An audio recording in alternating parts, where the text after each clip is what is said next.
오늘은 신년 감사 예배로 하나님 앞에 예배하고 있습니다. 매년 신년이 되면 그 한 해 주제의 말씀을 성도들에게 선포하고 또 주제 설교를 하지 않습니까? 올해 우리 교회 주제가 선한 능력으로 행하는 공동체입니다. 이 주제에 맞추어서 어제 송군 영신 예배 때 선한 능력으로 세상을 이기라는 말씀을 우리가 다 같이 들었습니다. 혹 어제 말씀을 듣지 못한 분들이 계시다면 유튜브 우리 교회 채널로 들어가셔서 꼭 시청하길 권합니다. 오늘은 계속해서 열왕기서 말씀 강의를 이어가도록 하겠습니다. 오늘 말씀의 제목은 엘리야의 자기 열심입니다. 우리는 열왕기상 18장의 말씀을 통해 갈멜산 전투에서 엘리야가 어떤 승리를 거두었는가를 확인했습니다. 엘리야가 850대 1의 싸움에서 확실한 승리를 거두었고 왕과 백성 그 어느 누구도 엘리야의 하나님이 참 하나님이신 것에 대해서 이의를 제기할 수 없게 되었습니다. 아합 왕의 패배이자 바알과 아세라 선자의 명백한 패배였습니다. 그런데 우리가 알다시피 아합의 아내 이세벨이 이 갈멜산의 사건을 보고받고 물러서질 않습니다. 칼을 풀어서 엘리야를 추격하기 시작합니다. 열왕기상 19장 1절과 2절의 말씀, 아합이 엘리야가 행한 모든 일과 그가 어떻게 모든 선지자를 칼로 죽였는지를 이세벨에게 말하니 이세벨이 사신을 엘리야에게 보내어 이르되 내가 내일 이맘때에는 반드시 내 생명을 저 사람들 중 한 사람의 생명과 같게 하리라. 그렇게 하지 아니하면 신들이 내게 벌 위에 벌을 내림이 마땅하니라 한지라. 자, 이렇게 이세벨의 압박이 가해지자 엘리야가 어떻게 합니까? 갈멜산 전투에서 승리했던 그 대담함과 용기를 가지고 이세벨에게 정면 돌파합니까? 아닙니다. 이번에는 정반대의 태도를 취합니다. 열왕기상 19장 3절 이하 5절입니다. 그가 이 형편을 보고 일어나 자기의 생명을 위해 도망하여 유다에 속한 브엘세바에 이르러 자기의 사환을 그곳에 머물게 하고 자기 자신은 광야로 들어가 하루길쯤 가서 한 로뎀나무 아래에 앉아서 자기가 죽기를 원하여 이르되 여호와여 넉넉하오니 지금 내 생명을 거두시옵소서. 나는 내 조상들보다 낫지 못하니이다 하고 로뎀나무 아래에 누워 자더니 천사가 그를 어루만지며 그에게 이르되 일어나서 먹으라 하는지라. 지금 여기 서술된 이 엘리야의 모습은 거짓 선지자 850명을 제단에서 도륙했던 용기 충천한 엘리야의 모습과는 정반대입니다. 아주 무기력한, 아주 미력한 모습을 보이고 있습니다. 자, 그러면 이런 유약함이 왜 찾아온 것이겠습니까? 그 이유가 본문 10절에 기록되어 있습니다. 열왕기상 19장 10절입니다. 그가 대답하되 내가 만군의 하나님 여호와께 열심히 유별하오니 이는 이스라엘 자손이 주의 언약을 버리고 주의 제단을 헐며 칼로 주의 선지자들을 죽였음이오며 오직 나만 남았거늘 그들이 내 생명을 찾아 빼앗으려 하나이다. 우리는 여기서 엘리야의 영적 상태가 어떠한지 그 단면을 보게 됩니다. 엘리야는 자신만 여호와 하나님께 열심을 내고 있다고 생각했던 겁니다.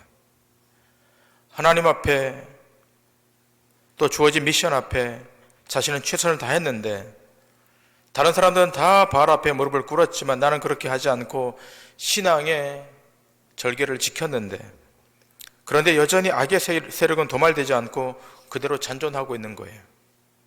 그리고 아합과는 비교가 되지 않을 정도로 강력한 이 이세벨의 잔인함과 사악함이 자기의 목을 옥죄어오고 있습니다. 엘리야가 처음에 생각한 대로 지금 하나님이 일하고 있지 않다고 여기고 있는 겁니다. 자기가 계산한 바와 같이 그대로 되어가질 않는 거예요. 자기 의도대로 되어가지 않습니다. 여러분, 이것을 소위 신앙의 에고이즘, 신앙의 이기주의라고 할 수 있습니다. 내 생각, 내 세계관, 내 뜻이 이루어져야 하는데 공동체와는 상관이 없는 겁니다. 하나님의 의도와는 무방합니다. 내 생각대로만 움직여져야 한다는 극단적인 주장. 신학자들은 이 엘리야의 신앙의 행태를 엘리야이즘이라고 규정합니다. 엘리야이즘, 이즘이라고 하는 것은 절대화된 사상주의라고 하는 말 아니겠습니까? 사실 이러한 신앙에 이기주의가 없는 사람은 없을 것입니다. 뭔가 열심히 하는 사람은 열심히 하는 것으로 자기주의를 내세웁니다. 자, 이 모습이 좀 더 확대되면 나 아니면 안 된다는 사상을 돌출시킵니다. 나만이 이렇게 열심히 하고 있으니 나에게는 특별한 대접이 있어야 되고 나에게는 특별한 능력이 주어져야 된다라고 생각해요. 또 반대로 열심히 하지 않는 사람은 열심히 하지 않는 자기를 정당화하는 또 다른 생각이, 또 다른 주장이 나옵니다. 여러분, 행여 우리 안에 이러한 모습이 내재되어 있지 않은지 날마다 우리의 모습을 성찰해야 됩니다. 내가 자꾸만 고정화되어 가고 화석화되어 가고 있지는 않은지 돌봐야 되는 겁니다. 다른 사람은 다 그래도 나는 그렇지 않다는 자기주의가 나오고 있지 않는지를 관찰해야 됩니다. 자, 그런데요, 이러한 엘리야의 자기주의, 에고이즘에 대해서 하나님은 어떤 처방을 내리십니까? 오늘 본문 18절입니다. 그러나 내가 이스라엘 가운데 7,000명을 남기리니 다 바알에게 무릎을 꿇지 아니하고 다 바알에게 입맞추지 아니한 자니라. 엘리야의 이러한 자기주의에 대해서 하나님의 처방은 남은 자 7,000명입니다. 엘리야는 혼자라고 생각했지만 하나님은 이미 이 일을 대비하셔서 7,000명을 준비시켰습니다. 성경에서 7이라고 하는 숫자는 언제나 완전함을 의미합니다. 하나님의 자기 백성을 완전하게 남겨두셨다는 거예요. 자, 그런데 이 완전함의 특징이 무엇입니까? 만들어진 신, 우상 바알에게 무릎을 꿇지 않고 이 바알에게 입맞추지 않았다는 거예요. 바알이 어떤 신입니까? 바알은 풍요와 다산의 신입니다. 자, 그런데 생각해 보세요. 이 현실 세계에서, 이 세속화된 세계에서 풍요와 다산 앞에 무릎을 꿇지 않고 입맞추지 않고서 어떻게 풍요와 다산을 선물로 받겠습니까? 그러나 본문에 등장하는 이 7,000명의 남겨진 자들은 거기에 무릎을 꿇지 않았고 거기에 입맞추지 않았다라고 증거하고 있습니다. 이 지점이 신앙의 성패를 나뉘는 시점입니다. 중요한 겁니다. 우리 이렇게 남겨진 자들, 하나님이 남겨놓은 자들, 이들이 어떤 자들인가를 성경 몇 곳을 통해 확인하길 원합니다. 먼저 열왕기하 17장의 말씀을 보시겠습니다. 열왕기하 17장 17절 이하입니다.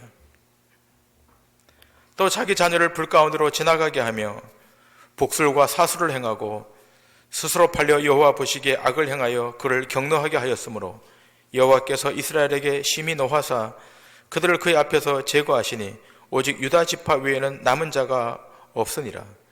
유다도 그들의 하나님 여호와의 명령을 지키지 아니하고 이스라엘 사람들이 만든 관습을 행하였으므로 여호와께서 이스라엘의 온 족속을 버리사 괴롭게 하시며 노략군의 손에 넘기시고 마침내 그의 앞에서 쫓아내시니라. 여러분, 이스라엘 백성들이 깊은 우상 숭배로 인해서 심판을 초래합니다. 하나님이 이들을 심판하기 시작합니다. 하나님의 심판은 이스라엘을 역사에서 퇴출시키는 것이었어요. 그 첫 번째 심판이 북이스라엘에게 가해집니다. 하나님이 아수르를 뽑아서 채찍을 가하십니다. 결국 이 아수르에 의해서 북이스라엘, 사마리아를 수도로 놓았던 북이스라엘이 멸망당합니다. BC 722년이었습니다. 자, 그런데요, 하나님께서 남쪽 유다 지파는 남기십니다. 그 이유는 거기에 하나님의 언약, 다윗과 맺었던 언약이 있었기 때문입니다. 그러나 여러분이 알다시피 남유다도 결국은 바벨론에게 멸망당합니다. BC 587년이었습니다. 자, 그런데 완전히 멸망당합니까? 아닙니다. 다시 회복이 일어납니다. 그렇게 건재했던 바벨론 제국이 손바닥만 한 국가였던 메데파사 연합군에게 무참히 짓밟히고 무너집니다. 그럼 이 메데파사를 누가 준비시켜서 이 바벨론 제국을 치는 겁니까? 여호와 하나님이십니다. 인간의 힘과 제도에 의존하지 않으시고 하나님 스스로 이 일을 진행하십니다. 성경은 하나님이 자기 열심으로 그 일을 이루신다라고 증거합니다. 열왕기하 19장 30절 31절입니다. 유다 족속 중에서 피하고 남은 자는 다시 아래로 뿌리를 내리고 위로 열매를 맺을지라. 남은 자는 예루살렘에서부터 나올 것이요 피하는 자는 시온산에서부터 나오리니 여호와의 열심히 이 일을 이루리라 하셨나이다 하니라. 여러분, 이 본문은 나중에 다시 보겠습니다만 이 남은 자는 여호와의 일하심으로만 남겨지는 자라는 거예요. 그런데 자기가 스스로 남았다고 하는 자들에게는 너 아니더라도 하나님은 얼마든지 일하신다는 것을 보여줍니다. 다시 열왕기상 오늘 본문의 말씀을 보시면 열왕기상 19장 13절 14절 엘리야가 듣고 겉옷으로 얼굴을 가리고 나가 굴 어귀에 섬에 소리가 그에게 임하여 이르시되 엘리야야 내가 어찌하여 여기 있느냐. 그가 대답하되 내가 만군의 하나님 여호와께 열심히 유별하오니 이는 이스라엘 자손이 주의 언약을 버리고 주의 제단을 헐며 칼로 주의 선자들을 죽였음이오며 오직 나만 남았거늘 그들이 내 생명을 찾아 빼앗으려 하나이다. 엘리야의 이 말에 대해서 하나님은 아무런 말씀도 하지 않으시고 전혀 다른 말씀을 하십니다. 본문 15절 이하입니다. 여호와께서 그에게 이르시되 너는 내 길을 돌이켜 광야를 통하여 다메섹에 가서 이르거든 하사엘에게 기름을 부어 아람의 왕이 되게 하고 너는 또 님시의 아들 예후에게 기름을 부어 이스라엘의 왕이 되게 하고 또 아벨모홀라 사밧의 아들 엘리사에게 기름을 부어 너를 대신하여 선지자가 되게 하라. 하사엘의 칼을 피하는 자를 예후가 죽일 것이요 예후의 칼을 피하는 자를 엘리사가 죽이리라. 그러나 내가 이스라엘 가운데 7,000명을 남기리니 다 바알에게 무릎을 꿇지 아니하고 다 바알에게 입맞추지 아니한 자니라. 하나님이 말씀하시는 거예요. 엘리야 너 말고도 내가 7,000명을 남겨놓았다. 너는 다시 이 길을 돌아가서 다메섹 하사엘에게 기름을 부어 아람의 왕이 되게 하고 님시의 아들 예후에게 기름을 부어 이스라엘 왕이 되게 하고 엘리사에게 기름을 부어 너를 대신하여 선자가 되게 하라. 미션을 다시 부여하십니다. 엘리야의 반응에 대해서 하나님이 반응하지 않으세요. 나만 혼자 남았습니다. 하나님 나 죽겠습니다. 하나님 모른 척하고 지나가세요. 그럼 무엇을 주십니까? 미션을 다시 주십니다. 우리가 이 본문에서 주목할 것은 북이스라엘 왕만 아니라 이방 나라 아람의 왕도 하나님이 뽑아서 하나님이 사용하시겠다. 하나님은 국가와 국가를 초월해서 민족과 민족을 초월해서 하나님이 하시고 싶어하는 일은 어떤 왕이든 어떤 나라든 뽑아서 하나님이 하시겠다. 여러분 하나님의 일은 하나님께서 하시는 거예요. 주권자 일은 주권자가 하는 거예요. 하나님 스스로 자신의 일을 수행해 가십니다. 여러분 이 지점에서 우리는 얼마든지 신앙의 자기주의에 빠질 수 있어요. 혹 빠져 있는지도 모르겠습니다. 무슨 일이나 간에 내 아니면 안 된다. 그 생각이 나를 지배하고 있을 수 있는 거예요. 그러다 안 되면 나 못하겠다. 당신 혼자 해봐라. 이렇게 할 수도 있는 거예요. 여러분 이런 태도는 가난한 태도는 버려야 됩니다. 나 아니면 안 돼 하지 말고 당신과 함께하면 더 잘 될 수 있습니다. 이런 생각으로 우리 사고의 전환이 와야 되는 거예요. 우리가 함께 마음을 합하고 함께 주의 은혜를 구하고 함께 사역에 연대하면 하나님은 합력하여 선을 이루셔 하나님의 영광을 온 땅 가운데 편만하게 하실 줄 믿습니다. 한 걸음 더 나아가서 하나님께서 어떻게 자기 일을 빈틈없이 이루어가는가를 우리 이사야서 말씀을 통해 좀 보도록 하겠습니다. 이사야서 9장 1절 이하의 말씀입니다. 전에 고통받던 자들에게는 흑암이 없으리로다. 옛적에는 여호와께서 스불론 땅과 납달리 땅이 멸시를 당하게 하셨더니 후에는 해변길과 요단 저쪽 이방의 갈릴리를 영화롭게 하셨느니라. 흑암에 행하던 백성이 큰 빛을 보고 사망의 그늘진 땅에 거주하던 자에게 빛이 비치도다. 주께서 이 나라를 창성하게 하시며 그 즐거움을 더하게 하셨으므로 추수하는 즐거움과 털취물을 나눌 때의 즐거움 같이 그들이 주 앞에서 즐거워하오니 이는 그들이 무겁게 맨 멍에와 그들의 어깨의 채찍과 그 압제자의 막대기를 주께서 꺾으시되 미디안의 날과 같이 하셨음이니이다. 어지러이 싸우는 군인들의 신과 피 묻은 겉옷이 불에 섭같이 살라지리니 이는 한 아기가 우리에게서 낳고 한 아들을 우리에게 주신 바 되었는데 그의 어깨에는 정사를 메었고 그의 이름은 기묘자라 모사라 전능하신 하나님이라 영존하시는 아버지라 평강의 왕이라 할 것임이라. 그 정사와 평강의 더함이 무궁하며 또 다윗의 왕좌와 그의 나라에 군림하여 그 나라를 굳게 세우고 지금 이후로 영원히 정의와 공의로 그것을 보존하실 것이라. 만군의 여호와의 열심히 이를 이루시리라. 하나님이 어떤 분이십니까? 아합의 방해, 이세벨의 회방, 이러한 장에 결단코 영향을 받지 않습니다. 하나님의 능력은 어떤 능력입니까? 이 땅에 한 아기를 보내어 그것도 동정녀의 몸에 아기를 잉태시켜서 이 땅에 자기 백성을 구원하시는 능력, 메시아를 보내셔서 주의 역사를 이루시는 만군의 여호와의 전능한 열심히 동원되어서 그 일을 이루시는 전능하신 하나님, 한치 오차도 없이 그 사역을 이루시는 하나님, 그리고 그 일의 최종 완성자로 이 땅에 예수 그리스도를 보내셔서 그를 믿는 자마다 하나님 나라로 들어가게 하시는 그 하나님의 선하신 일, 이 일의 최종 완성자는 누구십니까?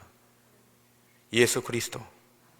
그래서 마태복음 기자는 이사야서 말씀에 대해서 이렇게 증거하고 있지 않습니까? 마태복음 4장 12절 이하입니다. 예수께서 요한이 잡혔음을 들으시고 갈릴리로 물러가셨다가 나사렛을 떠나 스불론과 납달리 지경 해변에 있는 가버나움에 가서 사시니 이는 선자 이사야를 통하여 하신 말씀을 이루려 하심이라. 일러스되 스불론 땅과 납달리 땅과 유단강 저편 해변길과 이방의 갈릴리여, 흑암에 앉은 백성이 큰 빛을 보았고 사망의 땅과 그늘에 앉은 자들에게 빛이 비쳤도다 하였느니라. 이때부터 예수께서 비로소 전파하여 이르시되 회개하라, 천국이 가까이 왔느니라 하시더라. 이사야에서 예언되었던 이 말씀이 누구에게 와서 이루어지는 겁니까? 예수 그리스도에게 와서 이루어지는 거예요. 십자가 위에서 우리 주님이 다 완성하십니다. 하나님의 일은 사람이 이뤄낼 수 없어요. 신의 일을, 절대자 하나님의 일을 피조물인 우리가 이뤄낼 수 없는 거예요. 그 일은 하나님 스스로, 그가 보내신 예수 그리스도를 통해서만 그 일이 이루어지는 겁니다. 여러분, 올 한 해 신앙의 에고이즘, 신앙의 자기주의에 빠지지 않도록 여러분 자신을 잘 관리하셔야 됩니다. 신앙의 가장 큰 적, 내가 아니면 안 된다, 나 아니면 안 된다, 이 일을 하는 생각이에요. 뿐만 아니라 나는 빠질 테니까 너 한번 해봐라 하는 냉소적인 태도도 안 되는 겁니다. 우리 때로 그럴 때가 있잖아요. 내가 열심히 하다가 어느 순간 상처를 입은 거예요. 당신 혼자 하세요. 권사님 혼자 하세요. 집사님 혼자 하세요. 냉소적으로 가시면 안 돼요. 어떻게 해요? 합력하여 서로 마음을 합해서 서로 끌어안고 하나님이 역사하시면, 하나님이 도와주시면, 하나님의 은혜를 부어주시면 할 수 있습니다. 이렇게 가셔야 돼요. 여러분, 하나님의 이 거대한 구원의 역사는 하나님 스스로 이끌어가고 계시고 하나님 스스로 나중에 완성하실 하시는 겁니다. 자, 이제 우리는 누구만 주목하고 가는가 하면 예수 그리스도만 주목하고 가는 겁니다. 마태복음에 이렇게 기록되어 있습니다. 마태복음 17장 1절에서 8절 이하의 말씀입니다. 엿새 후에 예수께서 베드로와 야고보와 그 형제 요한을 데리시고 따로 높은 산에 올라가셨더니 그들 앞에서 변형되사 그 얼굴이 해같이 빛나며 옷이 빛과 같이 휘어졌더라. 그때 모세와 엘리야가 예수와 더불어 말하는 것이 그들에게 보이거늘 베드로가 예수께 여쭈어 이르되 주여 우리가 여기 있는 것이 좋사오니 만일 주께서 원하시면 내가 여기서 초막 셋을 줄 때 하나는 주님을 위하여 하나는 모세를 위하여 하나는 엘리야를 위하여 하리이다. 말할 때 호련히 빛난 구름이 그들을 덮으며 구름 속에서 소리가 나서 이르시되 이는 내 사랑하는 아들이요 내 기뻐하는 자니 너희는 그의 말을 들으라 하시는지라. 제자들이 듣고 엎드려 심히 두려워하니 예수께서 나와 그들에게 손을 대시며 이르시되 일어나라 두려워하지 말라 하시니 제자들이 눈을 들고 보매 오직 예수 외에는 아무도 보이지 아니하더라. 베드로가 초막 셋을 지으려고 했어요.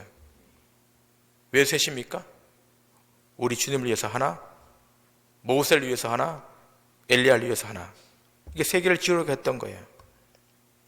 그런데 마가복음과 누가복음을 보시면 베드로가 두렵고 무서워서 무슨 말을 했는지도 모른다라고 기록되어 있어요. 그 정도로 이 순간은 놀라운 순간이었습니다. 자, 그런데요, 구름 속에서 소리가 납니다. 이는 내 사랑하는 아들이요 내 기뻐하는 자라 하시면서 너희는 그의 말을 들으라 라고 말씀하십니다. 제자들이 두려워서 엎드리는데 일어나 보니까 제자들이 일어나서 눈을 떠보니까 누구만 보이는 겁니까? 예수님만 보이는 거예요. 신앙의 최종점, 신앙의 종착지는 누구만 보이는 겁니까? 예수님만 보이셔야 돼요. 예수님만 보이십니까? 절반 이상은 아멘 안 하시는데. 저를 보지 마시고 목사를 보지 마시고 옆에 있는 권사님 쳐다보지 마시고 누구만 보시라고요? 예수님만 보시기 바랍니다. 모세도 엘리야도 예수님을 증거하는 증인의 역할을 했던 거예요. 다 증거하는 자들이에요. 자기가 주체가 될 수 없는 겁니다. 여러분, 신앙이란 슈퍼파워, 썬파워를 장착해서 그 힘으로 해내는 것이 아니에요. 우린 신앙을 무슨 에너지 충전으로 생각해요. 여러분, 전기차가 하도 많다 보니까 아파트에 가면 전기 충전을 하지 않습니까? 충전해놨다가 아침에 뽑고 이제 또 차로 운행하는데요. 마치 무슨 신앙생활이 주일날 올 때는 다 방전됐다가 여기 오시면 에너지를 공급받고 가서 또 에너지 쓰다가 다 방전되면 주일날 다시 와서 에너지를 장착하고 뭐 이런 생각으로 신앙생활 하시는 분이 있는데 우리 교회는 말고요. 예. 신앙생활이란 슈퍼파워를 장착해서 그 힘으로 하는 것이 아닙니다. 우리의 눈을 열어서 주님이 어떻게 하시는가를 보고 힘들지만 묵묵히 따라가는 자들이에요. 팔로우하는 자들이에요. 내 앞에 주어진 미션 때문에 뭔가를 감당해야 될 때가 있습니다. 사명으로 그 일을 해야 될 때가 있어요. 그러나 그럴지라도 우리 스스로 하는 것이 아님을 분명히 직시하셔야 됩니다. 하나님이 우리 위해 대신해 주시고 앞서해 주시고 사람도 준비시켜 주시고 물질도 준비시켜 주시고 환경도 준비시켜 주셔서 능히 그 일을 하고도 남도록 역사해 주신다는 사실을 믿으셔야 될 줄 믿습니다. 2022년 한 해를 우리가 결산해 보니까 하나님이 놀랍도록 우리 교회를 축복하셨어요.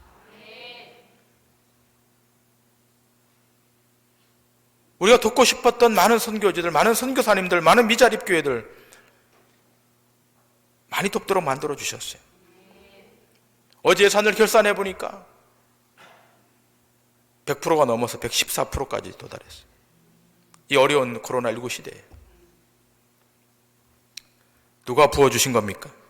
하나님이 부어주신 겁니다. 하나님의 일은 하나님 스스로 하고 계시는 것이고, 그리고 하나님의 영광을 스스로 취하시는 것입니다. 올 한 해 하나님의 그 선한 능력이 여러분 인생 가운데 임함으로 하나님의 거룩한 역사에 아름답게 쓰임받는 믿음의 권속들 되시기를 주님의 이름으로 간절히 축원합니다.